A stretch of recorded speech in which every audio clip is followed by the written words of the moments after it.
Hello, I'm Ray Bradshaw and this is the Scottish Football Podcast. All the news, views and analysis you need on Wednesday the 12th of November. And today we're focusing on Falkirk. My word, what do you think? I mean, this place is going tonto. And I can understand why. I mean, it is Falkirk 3, Kilmarnock 0. John McGlynn's side sitting pretty in fourth and we'll look at how they got there. Celtic are on the hunt for a new manager and a new name is in the frame. He has an idea of how he wants to play. It's very brave. It's very nuanced. It's very new age, modern football, if you will, but in a crazy mad scientist way. And that's who he's been. Could Wilfred Nancy be the new Parkhead boss? And we're only days away from another clash with Greece. And the goalkeeper, he's giving it straight to Dykes. It must be. Yes! Lyndon Dykes seals the victory for Scotland. The build-up to two monumental Scotland games starts here. The Scottish Football Podcast from BBC Sports Scotland. Yes, we're looking at Falkirk today, so we've got two special Falkirk-based people to join us. First up, we got Rory Loy, the former Falkirk striker. It's nice that one of your numerous clubs can fit into each thing, Rory. You played your career well. Out of all the clubs you played for, how does Falkirk rank in terms of your favourites? Certainly right up there. It was, great few years I had there first time around. Didn't quite work out the second time around, but the first time around was fantastic, so really enjoyed it. And then up next, I like the introduction you've got for you, Gordon. So we've got Gordon Waddell, Scottish football writer and Falkirk diehard.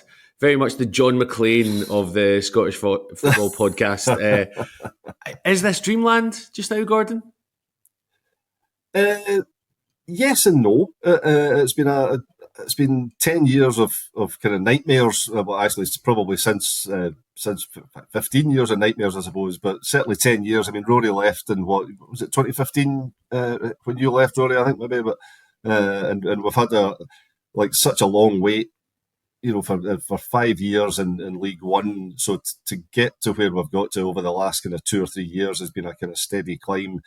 Did I think that we would be in the top 6 by now? No. Did I believe that John McGlynn would do as good a job as he's doing? Absolutely. So, there's an element of kind of dreamland about it, but there's an element of realism about it as well because of the manager that we've got, I think. Yeah, well, let's get into a deep dive about Falkirk. So, Rory, because I hosted Off the Ball on the first day of the season, and we had to do predictions about who we thought would do well for the season, who we thought would lose. I remember Kerry McIntyre tipping Partick Thistle to win the league, and then they lost 5-1 that same day, which just shows the football expertise at the BBC we have. Rory, for you, were you worried at the start of the season for Falkirk? I wasn't worried about Falkirk, but I don't think there was a real outstanding candidate to finish bottom of the league, which generally speaking there is. I think a lot of people felt Dundee after the League Cup campaign would really struggle. So that was one that kind of stood out as maybe going to struggle. Then they started to pick up a couple of results. I think Livingston are a good side. Kilmarnock will go through peaks and troughs as well, but I think they've got good players. So I don't think there was any standout candidate. That was my only thing at the back of my mind. But I thoroughly believe, you look through their team, you've got Liam Henderson at the back, who I played with, very good player, has kind of grown into himself. Brad Spencer in the middle of the pitch, Calvin Miller. You've got these players who have been mainstays since League One under, as Gordon quite rightly says, he's a fantastic manager. I was going to say underrated, but he's won, Manager of the Year 2 years in a row, so he's getting the recognition he deserves. So he's not underrated, he's well known for being fantastic. So, I wasn't too concerned about Falkirk. My only thing at the back of my mind was that the league is so competitive this year. Yeah, it's been absolutely lovely to watch a team who is coming back from back-to-back promotions and establishing himself. Gordon, like Rory said, a lot of that squad is the League One squad. How far do you think this Falkirk's squad ceiling is? John's been very loyal to guys who have done well for him, and I must admit, I was one of the guys who thought that he had undersigned in the summer. I thought that he needed more. He obviously did a bit more business towards the end of the window in terms of bringing loans. I mean, we've got that's the thing. You look at our team; we've got 7 guys on loan in that squad, which is is a lot. And I still think there are elements missing from the team. I still think that there's a slight lack of physicality in terms of like going the distance over the season when you look at some of the other teams that we're up against. But you cannot argue with the fact that the guys he's brought in, and even like, I mean, they're younger guys, and a lot of the time, and I'm sure Rory will tell you that trying to blend that kind of, the youth of these guys coming in, and even if they're coming in from big clubs, they're still inexperienced at playing at this level. So you've got the likes of Wilson that's coming in, Williams that have come in from, Swansea and Man U and Ogunsui from Sunderland. The guys they've all come in, but they've all played a part. And again, you've got to look at John's faith in his recruitment. That these guys were going to come in and do a job. Cartwright as well from Leicester, he's been coming off the bench mainly, but looks a proper player and is kind of growing into himself as well. You've just got to have faith that he knows what he's doing. But I still felt, when it came to August, I did this podcast back at the start of the season, and I was worried by our lack of fresh faces. But sometimes that's a good thing. And again, you look at these guys have got used to winning together. And I think the fact that a lot of the results that we've achieved, you've seen us come from behind in games and pick up points against Dundee United, against Rangers, against Hibs, and that kind of resilience is built probably over a couple of years. It doesn't just happen. Yeah. So I don't having a ceiling. I mean, I think for the youth that's in the squad, I think they're only going to get better. You mentioned there the under recruitment, because there was a while it felt like the only 2 players signed were Brian Graham and Scott Bain. Rory, obviously, Scott Bain has now been recalled to the Scotland squad. How vital's he been for Falkirk this season, do you think? Yeah, I'm good friends with Scott Bain. I played with him at Dundee. He's very, very good with his feet. He's a fantastic shot stopper. He's brave, he's agile, he's nimble, can get around. The only thing he maybe lacks ever so slightly is presence in the goal. He's quite small for a goalkeeper, but what he lacks in stature, he makes up for in his ability to shot stop. I think at Celtic, his confidence took a little bit of a hit. He was in the team for a stretch. He did exceptionally well. For a small period of time, and then a couple of mistakes, and he was out the team. And then it's difficult to recover from that, especially at a club like Celtic. So I think he just wanted to get out and play first team football, and Falkirk was the perfect place to do that for him. He's recaptured that form he showed previously. I was with him at Dundee, and some of the saves he would make were top notch. Whether he's done enough to get a start for Scotland remains to be seen. I've got a wee feeling Craig Gordon might get the nod, but I know he's not played any games this season. But if you're going to pick any goalkeeper who's Scottish, who's not played any games, who's going to be able to come in and do a job for you, it's Craig Gordon. So look, Bainey's been terrific. He's shot stopping. He's saved Falkirk points this season as well. He's contributed. Up at Aberdeen, some of his saves were really, really good. So yeah, really strong, solid start for Bainey at Yeah, like you said, he's the only Scottish goalkeeper who's actually playing games just now, because Liam Kelly's in the squad as well. I think he's played 1 cup game. Craig Gordon got none. It's going to be interesting to see what happens in Greece on Saturday. We'll chat a little bit about Scotland later. Gordon, for you, is there any young, exciting players coming through for the fans?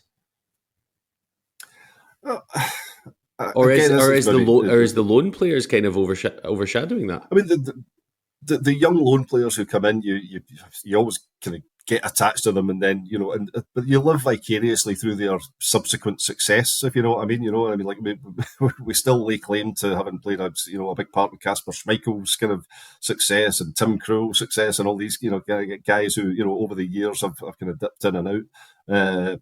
People probably forget a bit less about Anthony Stokes, even though he had a fantastic season with us. But but then you look again. I was actually slightly surprised that Keelan Adams, is still with us. I thought after the season that he had last year that somebody might have come along and taken a chance, because I think that there's a proper athletic kind of fast running right back in there. What I do think is that stepping up a level, his defensive qualities have been exposed a little bit in terms of he's got a lot to learn about the art of defending at the back post and stuff like that as well. But I still think that he's going to go on and do bigger things. And then if you look at, I'm sure you guys saw the goal that Connor Allen scored when he came in for his first start a couple of weeks ago, and he's come in at a time when we were having a problem because we've obviously been losing centre halves hand over fist and in terms of fitness problems and injuries and all that, and he's stepped in the last couple of games and at 21 really looked the part as well. So there are a lot of young guys in the team. If you look at the age profile of the guys who are playing, Wilson's 20. Williams is 19, Cartwright's 20. That's a young team, and yes, guys like Scott Arfield bump the age profile up, slightly, as does Brian Graham. But it's not an old team, and I think that's part of the enjoyment is that and it's also part of the thing where you see where you allow them a little bit of patience and a little bit of leeway at this level, because if mistakes are made, that there's an element where you're not getting on their case all the time, and I think that kind of buys you a little bit of time and a bit of goodwill from the support too. Yeah, I remember some of my most enjoyable times watching Thistle have been when we've got lots of youth players coming through, or we've taken players that have been released by Rangers, Celtic, that kind of, and you want them to do well because also they are 19, 20, 21, like you said, you can't have a go at them. One thing... Can I just add to that very quickly, Ray, that for a period of history there, Falkirk, people talk about identity and philosophy on the pitch and, bringing in identity philosophy. Falkirk, in my opinion, lost their identity as a club for a good few years there. They came away from what had worked so well for them in terms of bringing through youth players. They kind of scrapped their youth system altogether. A system that had produced the likes of Craig Sibbald, Stephen Kingsley, Jay Fulton, Conor McGrandos, Scott Arfield himself, Tam Scobie. A rich history of players that came through. And they dipped into the English market for a spell. They went down and scattergun approach, and then the board were coming out and making ridiculous statements and things like that. So I just think that they've regained through John McGlynn and the board, who they've put in place over the last kind of 4 or 5 years. They've just gained a little bit of their identity as a club back again, and it's working well for them. They lost their way at a time where you talk about philosophy and about the board, but at the time the board, when Peter Houston was there, said we're not about development anymore. At one point, when you were there, Rory, and Yogi Hughes was the manager, for example, or Stephen Presley was the manager, or whoever else, and Gary Holt even, the board's philosophy was about development, and it was about making sure that there was a pathway into the academy. At some point, having been down in the Championship for 5 years, say for the sake of argument, the board kind of said, our only priority now is getting up. And I remember having this conversation with Houston at the time, and Houston said, well, say guys like Tony Gallagher were coming through at that time, a guy who never really got the chance to shine before he moved down to Liverpool. Johnny Mitchell, who then ended up going to Brentford, was Scotland's under-17 captain, but never got the chance to play because at that point, the only attitude was we need to get up and we need more experience in the team and we need more of this in the team, we need more of that. We're not going to do it with 17 and 18-year-olds. So the philosophy had to I don't understand that. I don't understand that, Gordon, because when I was there, we missed out on top spot by 3 points with a team full of youngsters. I'm not saying it was right. I'm just saying that's what happened. Saying, the philosophy came from the top down, and it was a case of we're not going to do this with kids anymore. And you're right. But the problem was when you were there, Rory, and bear in mind that it was 2010. Obviously, everybody's talked about this. 2010 when Falkirk went down. And by that point, we had already been in the Championship for 5, 6, 7 years, and everybody was starting to say, are we ever going to get out of this division? Sadly, when we ended up getting out of the division, it ended up being down the way rather than up the way. But this was where the board had their kind of anxiety. And I fundamentally disagreed with it at the time, but I understood why they felt the need to do it. But you need a manager. you need a manager also who's going to say, you know what, I'm brave enough to play these guys in a team and watch them develop.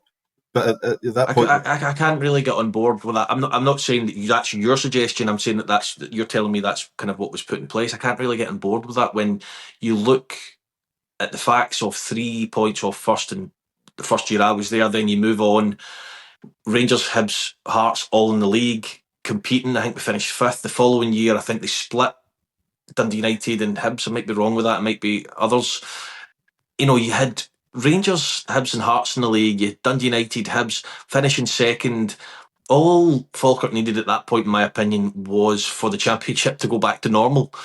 But by the time it did, they'd taken steps to do what you're saying. And, in reality, if had it been a normal Championship for a few seasons, Falkirk would have got promoted. But so the idea that, you come in and come away from youth and look what happens now when John McGlynn's in, he goes back to a similar makeup of what it was before, and you get success. So it just goes to show that the decisions that were being made at that time just didn't. I think we could focus on Falkirk history. We've not even mentioned the AGM. We've not even done that. It's like Rory said. I always think getting rid of youth is an insane move. We're seeing it with Hamilton just now, and all the repercussions. We'll touch on that in a second. Final question, Gordon and Rory. Actually, where will Falkirk finish this season?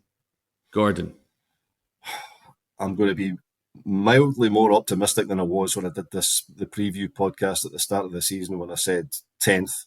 But I thought 10th was quite brave because everybody else was going 11th and 12th. So I was saying we were going to stay out of the playoffs. I'm going to end up, I think we will end up probably 7th.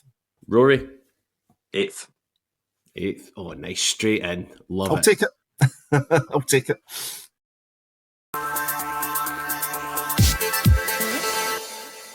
Okay, let's move on to yesterday's football news. So a new name has appeared as favourite in the search for a new Celtic manager, Wilfried Nancy of Columbus Crew. He's being praised for fluid, attacking football and playing in a particular style. I remember people were saying this in the summer about Russell Martin. Gordon, is it a risk for Celtic to appoint a manager who's never managed in Europe, if it is Nancy himself? I mean, yes. But then virtually every manager that either Celtic or Rangers ever appoint will be a risk to a certain extent, because there's this notion that from both sets of supports that we deserve the best. And you're only going to get the best if you pay for the best. So you're not going to get a Jurgen Klopp to come in, or you're not going to, because you're not going to pay them out. I mean, and even if you look at, for the sake of argument, McKenna down at Ipswich, it's going to cost them £5 million to pay his release, from there, and also then an extraordinary set of wages and bring his staff. And they're not going to do that. They won't pay that money, so therefore they have to find alternatives. And this is where the problem lies, because the expectation of what Celtic deserve, as a top class manager and what they're going to get, are two different things. So they have to think outside the box. But there's where you find the risk. For any number of reasons. The guy's philosophy seems to sync very well with the way that Celtic think they should play football. But as we found out with Russell Martin and various others, who have been in these jobs over the years, that ultimately your philosophy doesn't matter a monkey's if you're not winning games and if you're not winning titles. So it's going to be an interesting recruitment process. From what I can gather, he is very much in the thick of it and has a fair chance of getting the job. Is it a sensible move? Is it, should they should they give themselves more time to have a look at it? Should they stick with Martin O'Neill to the end of the season? There are a lot of questions, and I'm not sure what Celtic's answer is, because there's not an obvious choice for them this time. They've had a couple of obvious choices before. Bringing Brendan back was an obvious one in the wake of Ange, and it has worked until it didn't. But this time, I don't know what their choice is. I'm not sure about sticking with Martin. I think it's been a fun ride for the last few weeks. but I don't know if that's a long-term solution for them. It might be a medium-term solution for them. Yeah, you had that. I think it's going to run on for a while. The bookies' favourite seems to change a lot based on names. So Wilfried Nancy is there. In other management news, Barry Robson yesterday sacked by Wraith Rovers, who were on a fairly horrendous run. Where do they go next? Because it seems like a long time ago when they were in that playoff final and then sacked Ian Murray after one game of the season. Are we expecting more from them? And who do you think they'll go to next, Rory? Well, funnily enough, Ray, I covered Wraith Rovers a couple of weeks ago, and they thoroughly deserved to beat Partick Thistle 2-0 and were very good on the day. I covered that game for Sportsound. Sorry to rub that in, Ray. First loss in 10, so I don't mind that. That's okay. Not that you're bitter not about at all. So, you know, the bar is so low these days to be considered for removal from your job as a manager. I think that's another debate entirely, but the bar is as low as it's ever been. They're 3 points off third. Ian Murray suffered the same fate because apparently the second half of the season, the football wasn't as dazzling. It wasn't great. It was turgid. It was this, it was that. Now, I can guarantee you, if Hearts, for example, are pushing for the title come the second half of the season, with the nerves, with just that will to win, the football will become a lot less attractive. That's just a part of a title race. You have to sacrifice at times good football for winning. And there'll be Wraith Rovers fans out there listening to this going, no, you don't understand. It was horrendous. It was terrible. We went on a 3-game game where we didn't win, a 5-6 game. Right, well, the expectations of Wraith Rovers at the start of that season weren't necessarily to win the league. They put up a good fist of it and he did really well. He was then sacked because the second half of the season, according to Andrew Barrowman, wasn't where it should have been. Barry Robson comes in. Don't forget Neil Collins, 109-day spell in charge as well. And Neil Collins came in as well, yeah. But I mean, he left and went back to the States pretty sharply. And Barry Robson comes in, he's 3 points off third. And I mean, what are Wraith Rovers' ambitions? Are they wanting to see a certain product on the pitch? Are they wanting to have a certain league position before a certain time of the year? I don't really know. I mean, Partick Thistle have started well and St Johnstone have started well. They maybe feel we should be competing with those two up there. We should have more points because they are a good bit off the distance of the top two. But it just seems to me these days that a manager is, after 3 or 4 weeks of poor results, it's just a manager's in the gallery for being shot down, and that's him. It's becoming. I'm not saying that Wraith Rovers is the best example of that, Ray, because at the end of the day, you know, we're a good bit into the season now, and if they don't feel it's working, fair enough. But it's just a bit of a merry-go-round at times, and the bar for getting sacked is just so low. It's no wonder. Yeah. You know, I don't understand why people want to No, get in I that line of work. I totally agree. We're guilty of it sometimes as well, especially in the media, when you say, oh, is he on a sugly peg, and you kind of stir it up. If you want to talk about real football trouble, let's drop down a division into League One with Hamilton Accies. So, Gordon, I'll bring it to you because you've trained in legality, so you can say what's best and what's not. Hamilton Accies have 7 days to remove the only director left on the board, Jerry Strain. This follows saga after saga after saga for this club. £22,000 fine, 6 point deduction, dropping down the division. Amateur players allegedly paying amateur players, playing players they weren't meant to, who weren't registered. It is a lot, Gordon. How bad is it down there at, even this sentence, at Broadwood?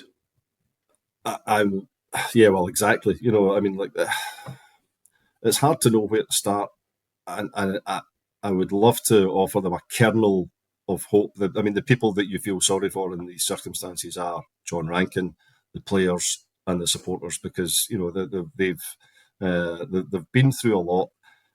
But from what I can gather and the way I'm looking at it, I do not see how they survive this. To be honest with you, I mean, like these guys have been, obviously they've been told to cease and desist from any operational contact with the club forthwith by the SFA. which leaves them with an enormous problem, obviously, in as much as if you have no board, you then have to put a temporary board in place. There have been conversations, by all accounts, over somebody else coming in and taking over the club. But these conversations have supposedly been happening for the last 2 years and have never come to fruition. So since the current owner took charge in 2023, I think he took over. But their problems historically obviously go back further than that. But at the same time, they've got a current set of issues just now that I can't see them getting out of it, to be honest with you. And I'm not sure that we're not about to kind of see another kind of Gretna situation where we lose a club from the league, and there might be a rebirth. It would seem inconceivable that there would be a town in Hamilton with a kind of rich history in the game that wouldn't have a football club representing them in the Scottish League. But I hate to say it, but it's heading in that direction, and I'm not sure what they're where they're.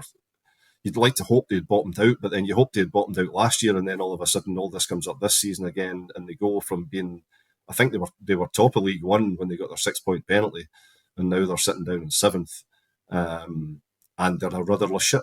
And again, if you're fair play to John Rankin, for coming through that. I remember obviously Hamilton were I remember speaking to John the last game of the season last year, and he probably thought, well, it can only get better from here. When you're looking, giving it, oh my God, but he was. He looked a bit of a lost soul at that point, but he's stuck it out, and fair play to him. He's the kind of glue that seems to be holding the team together just now. But I genuinely don't know if they see out even the year, far less the season. Yeah, because like you said, on the pitch they've actually been. I think if you take the points deduction back in, they would be sitting second. I think 3 points behind Inverness Cali Thistle, which is 2 points back. I think they would be. I think they're 8 points back from Inverness just now, which is incredible.